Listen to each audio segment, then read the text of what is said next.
اعوذ باللہ من الشیطان الرجیم بسم اللہ الرحمن الرحیم۔ اب ہمیں مکی اور مدنی صورتوں کے اس پہلے گروپ میں جو دو جوڑے مدنی صورتوں کے ہیں ان میں سے پہلے جوڑے کی دوسری صورت کا مطالعہ کرنا ہے۔ یہ سورہ آل عمران ہے۔ جیسا کہ اس سے قبل بھی میں آپ کو بتا چکا ہوں کہ جوڑے ہونے کی نسبت یہ ہے کہ ان دونوں چیزوں میں گہری مشابہت بھی ہو، مرد اور عورت بہت مشابہت بھی ہے لیکن کچھ فرق بھی ہو، اور جو فرق ہو وہ ایسا ہو کہ جس سے ایک دوسرے کے لیے کمپلیمنٹری ہو، ایک دوسرے سے مل کر کسی مقصد کی تکمیل ہوتی ہو۔ یہ نسبت زوجیت کی حقیقت ہے۔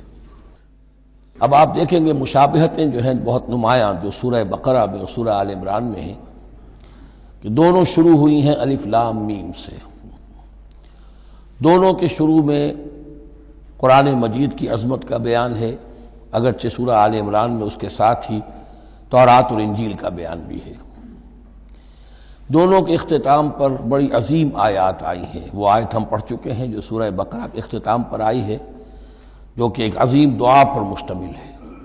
عظیم ترین دعاؤں میں سے اس کو شمار کیا جا سکتا ہے، ربنا لا تؤاخذنا ان نسینا واخطانا۔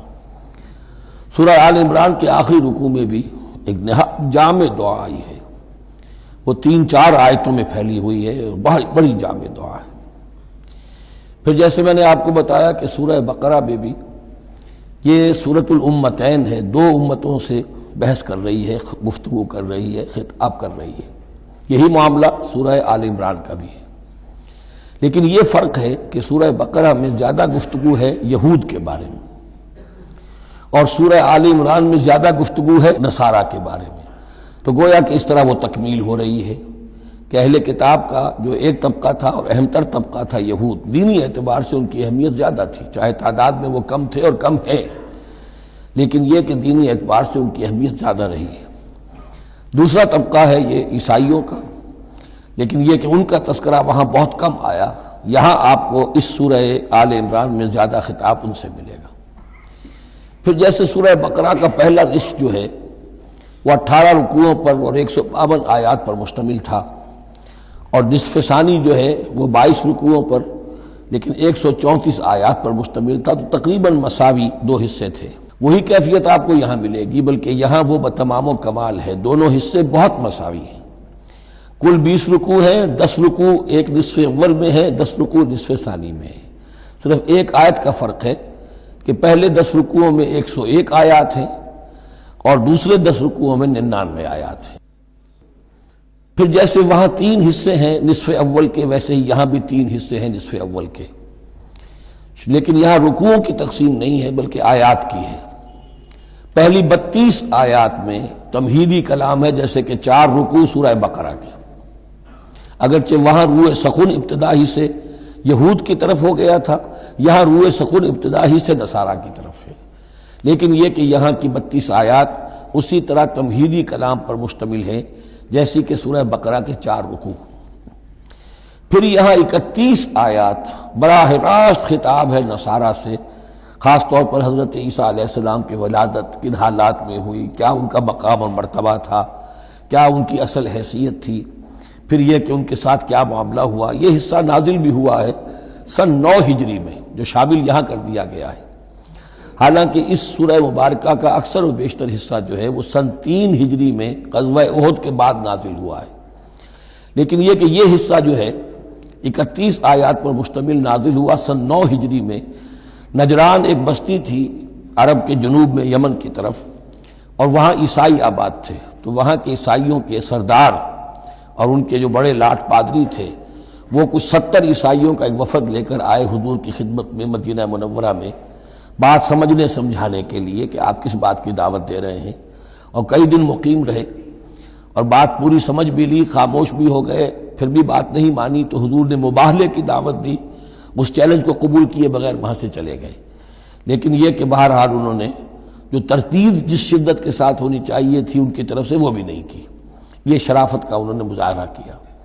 بہرحال یہ 9 رکوع، یہ جو 31 آیات ہیں سن 9 میں نازل ہوئی۔ یہی نوٹ کر لیجئے کہ سورہ بقرہ کی بھی ایک بات میں بتانے سے میں بھول گیا اس وقت کہ جو سود سے متعلق احکام ہیں، جو رکوع ہے، جو 38واں رکوع ہے سورہ بقرہ، یہ بھی تقریباً سن 9 میں نازل ہوا ہے۔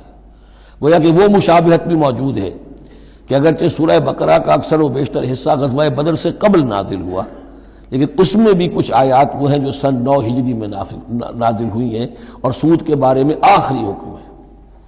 اسی طریقے سے یہاں جو یہ نجران کے عیسائیوں سے خطاب کے لیے جو آیات نازل فرمائی گئیں، یہ سن 9 میں نازل کی گئیں، لیکن شامل ہے سورہ آل عمران میں کہ جس کا اکثر و بیشتر حصہ سن 3 ہجری میں غزوہ احد کے بعد نازل ہوا ہے۔ پھر جیسے سورہ بقرہ کے نصف اول کا جو آخری تیسرا حصہ تھا، وہ 15واں، 16واں، 17واں، 18واں رکوع، اس میں یہ کہ حضرت ابراہیم کا ذکر تھا، خانہ کعبہ کا ذکر تھا، اسی طریقے سے وہی بات یہاں ملے گی آپ کو۔ اور یہاں اب اہل کتاب کو دعوت دی گئی ہے اسی انداز میں جیسے کہ وہاں 16ویں رکوع میں سورہ بقرہ کے دی گئی ہے۔ یہ تیسرا حصہ جو ہے نصف اول کا، یہ 38 آیات پر مشتمل ہے، بہت جامع آیات ہیں، بہت اہم آیات ہیں۔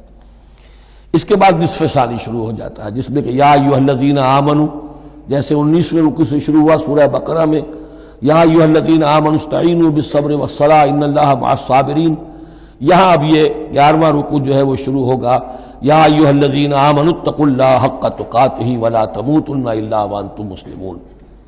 یہ جو نصف ثانی کے 10 رکوع ہیں، ان کی تقسیم یہاں پر عمودی ہے، افقی نہیں ہے۔ پھر تقسیم کر سکتے ہیں، پہلے 2 رکوعوں میں زیادہ خطاب مسلمانوں سے ہے، اور پھر اگرچہ روئے سخن جو ہے پھر اہل کتاب کی طرف بھی ہے۔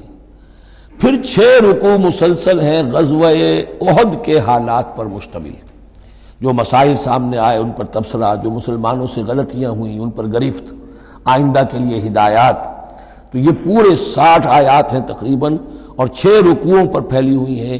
یہ سب کے سب یوں سمجھیے کہ قرآن مجید کا ایک مستقل باب ہے، چیپٹر ہے غزوہ احد، اس کا عنوان ہو سکتا ہے۔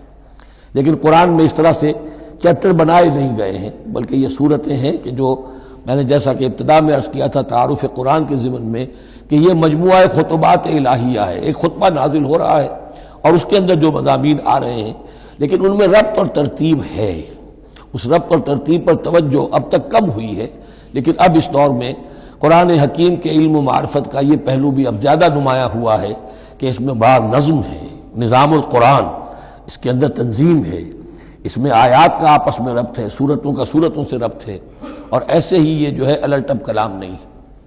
پھر آخری 2 رکوع، وہ ان میں سے ایک تو جو ہے آخری رکوع وہ تو بہت ہی جامع ہے، اور اس میں وہ عظیم دعا بھی آئی ہے، اور فلسفہ ایمان کے بارے میں اہم ترین بحث ہے کہ جو اس مقام پر آئی ہے۔ اور اس طریقے سے، اور جو اس سے پہلے کا رکوع ہے 19واں رکوع، وہ بھی در حقیقت کنکلوڈنگ جس کو کہا جاتا ہے، سم اپ کرتے ہوئے پوری سورہ مبارکہ کے مضامین کو، بڑے جامع مضامین پر مشتمل ہے۔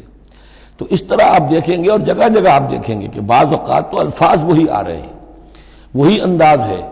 وہاں بھی کہا گیا تھا مسلمانوں تم کہو ہم ایمان رکھتے ہیں اللہ پر اور جو کچھ ہم پر نازل کیا گیا اور جو کچھ ابراہیم پر اور اسحاق پر، وہی آپ کو آیات یہاں بھی ملیں گی۔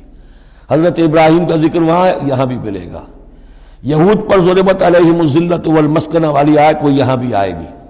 ذرا ترتیب کا فرق ہے، یہ متشابہ کہلاتے ہیں، قرآن مجید میں متشابہ، اور یہ حفاظ کے لیے مشکل ترین مقام ہوتے ہیں کہ تیزی میں روانی میں وہ اس سے مشابہ جو مقام ہے وہ ادھر منتقل ہو جاتے ہیں۔